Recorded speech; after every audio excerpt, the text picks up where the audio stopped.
Ano naman ginawa mo doon sa kanto? Ano naman ginawa mo sa kanto? Nakipag-away ka na naman doon. Wala akong ginagawa! Oh, Yung tama lang, yung tama lang sinabi ko. nakipag-away ka na naman doon. Napakapalingkera mo talaga. O bakit sa palengke kami kanina? O, edi dapat talaga magsalita ako. Bakit? Porque ba nagsalita ako doon? Palengkera na kagad. Eh, palengke yun eh. Oh, ano? Kung saan mo nangyari yun, eh, dapat molera ako. Eh, sa palengke nga nangyari kanina eh. Eksena eh. Molera ka? O, palengkera. O, bakit?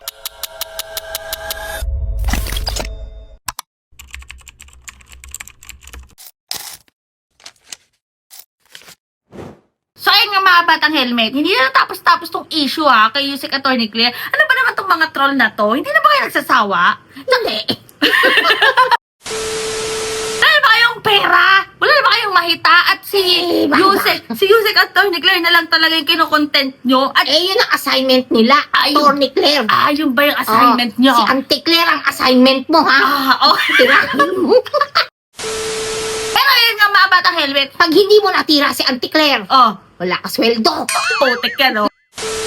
Itong mga troll na to at mga bashers ni Yusek, hindi na talaga nagtigil.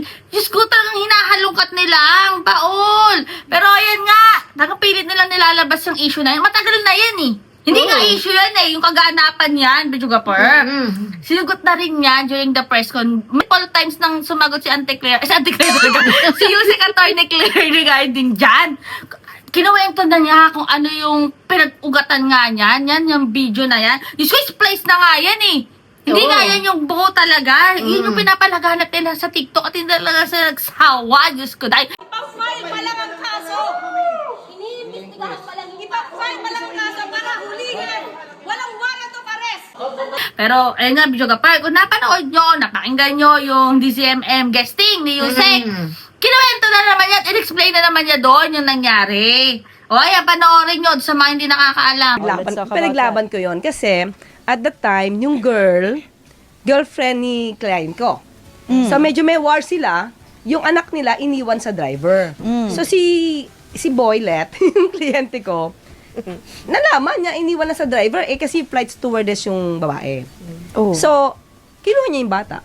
Pagkakuha ng bata, nagulat si girl, bakit yung bata nasa tatay, magkaaway sila eh.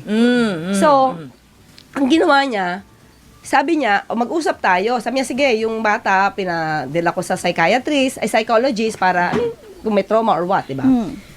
Tapos, magkikita sila dito sa SM, dito sa Manila, San Lazaro. Yes. So, at that time, galing ako ng hearing from Ramjen case to Bautista. Paranaque. Sabi ko, sige, you go. Magkita kayo para magkausap kayo. Hindi ko alam na papahuli niya. Pero sa isang coffee shop lang yung kliyente ko without doing any crime, pinahuli niya. Hindi pwede yun eh. Yung warrantless arrest, tapos wala namang crime na ginagawa. So at that time, nakikipag-usap ako doon sa mga pulis. Sabi ko, anong crime? Anong case?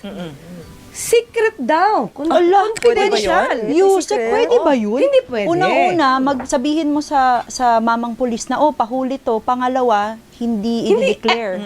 Ako na yung lawyer, hindi ko alam kung ano yung case. Correct. Secret, pwede pa. Oo. Correct. Diba? Nandun si Raya Kapulong at that time. Taga DCMM din. So, nung nalaman ko yun, di ba, ako na yung nakiusap, bago yung gulo na yon, nakiusap ako doon sa isang colonel. Sabi ko, sir, hindi pwede to.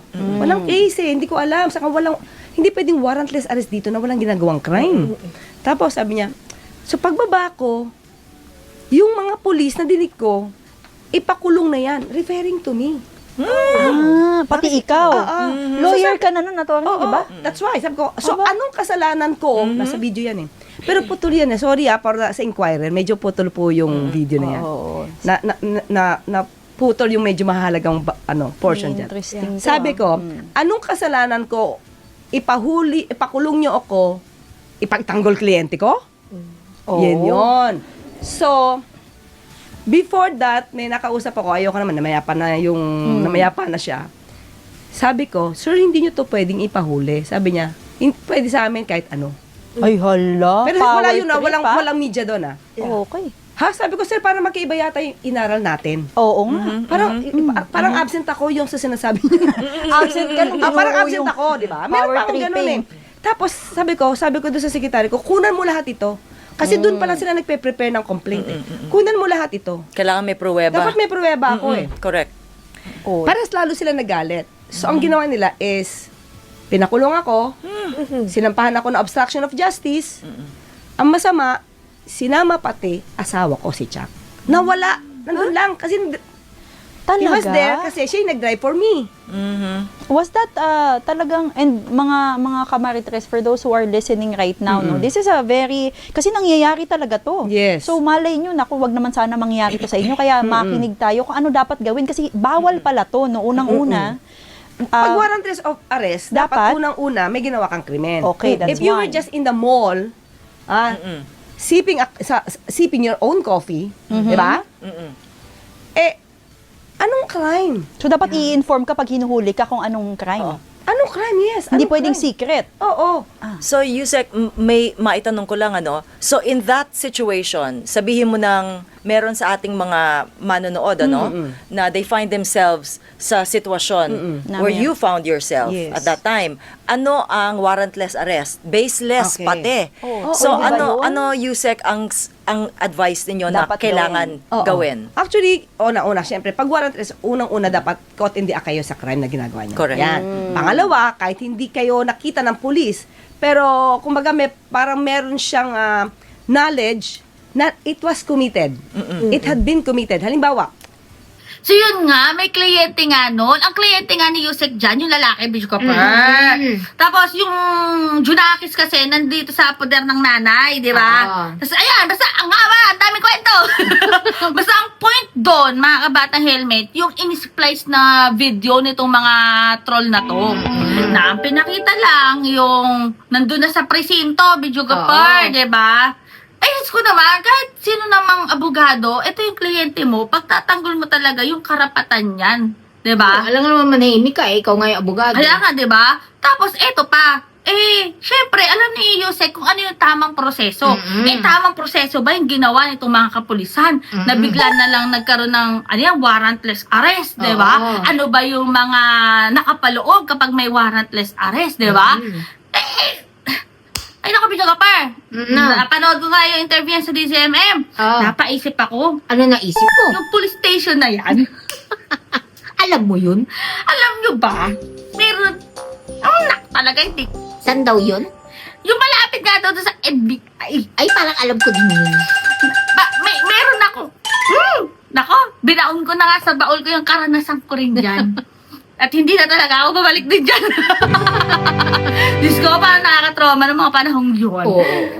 Katroma naman talaga. Hindi ko talaga lubos maisip na ako papasok ako sa pagka-police that time, pero bakit may ganitong eksena? Alam nyo, mga bata helmet, noong time na nga ako dyan, nurse na ako noon. Siyempre, di ba, pag pumasok nga kami, as uniform personnel na araw pero hindi ko na tinuloy yung pagpasok ko sa pagka-police kasi nga yung height ko, hindi nga pwede. Anyway, highway balik tayo kay si Atty. Claire Bidjugapar. Yung pinapasok pa rin at ginigit ng mga troll lalong dilulu, palingkera nga daw si Yusek. Bakit? Ano bang gusto nila? Dapat yung Baka gusto nila yung ito. baka gusto nila yung nagtatanim pero naka-heels. O kaya Tsaka yung may gumagano, no? Ang ganon. O kaya yung nagpipintura pero tuyot naman yung paintbrush. Baka yun ang gusto nila. Pero, anuhin mo yung uso mo. Yung gano'n. Ganon. Hindi ko gano'n. Hindi ko yata kilala yan Kilala mo rin Kilala yun. ko yan? Oo, kilala Lagi yun. sa ba na overdose yan? Very famous. Very famous. Sige. Ito nga mga kabad ng helmet, ha? Sinabi din naman ni Yusek doon sa interview sa DZMM. Saan siya nag-aral, di ba? Oo. Kilala ko yung school na yan. Kilala mo? Wala akong masabi sa school na yan. Kapitbahay pala natin. Kapitbahay. Alam niyo naman, Bidjugapar. Siyempre, gagalangin tundo. Siyempre, mabuhay. Hindi porket mga tiga-tundo kami, mga palengkera kami. Akala nyo? Ha? Ano? Sadyang, Sige, try nyo pumunta ng tundo. sadyang pinaglalaban namin ang karapatan. Kung ano yung tama at nararapat, talagang magsasalita kami. Di ba? Oo naman. Hindi kasi kami kagaya ng mga troll na sunuran sa puon yung nasa Porkalit. Portalet. Uy, teka lang, may nabalitaan ako, may nasa Italia daw. Sino yun? Abangan yan. O, basta yan, mga bata helmet, Patuloy pa rin natin i-debunk yung mga pinalalabas ng mga troll na yan. Hindi na Oo. nahimik. Diyos ko. Lumang, nahulungkat. Ay, ewan ko ba sa mga troll na to? Trabaho nila yun eh. Mukhang kulang sa sweldo, Gahol. Naghahabol. At talagang pilit tinitira talaga si Yusek. Oo. Ay, basta. Assignment. Ay, parang may kilala ko niyan dati, Oh, Di sino ba, naman merong yan? may assignment dati kay Prof? Ay, oo. Di ba? Eh, nabalitaan ko, yung naka-assign dati kay Prof. Oh. Nakita ko ngayon sa SOCMED. Nasaan? Ang pangit pa rin. Diyos ko, nag-e-exist pa pala yung si ano? Huh? Si... Maagang naagnas. Pero, Ay, hindi. Maagang nabulok. Ay, bulok na talaga yung tsura nun. Oo. Pero yung nga mga bata helmet, basta stay happy, stay healthy, and stay safe tayo sa always. Ako po si BH na pinaglalaban pa rin ang karapatan ng lahat. Hari ng tundo, baka mabansakan ka na. Reyna na, o bakit? O, Tundo ko. O, di ba? Since birth. Ikaw, videographer. Since Oh. birth.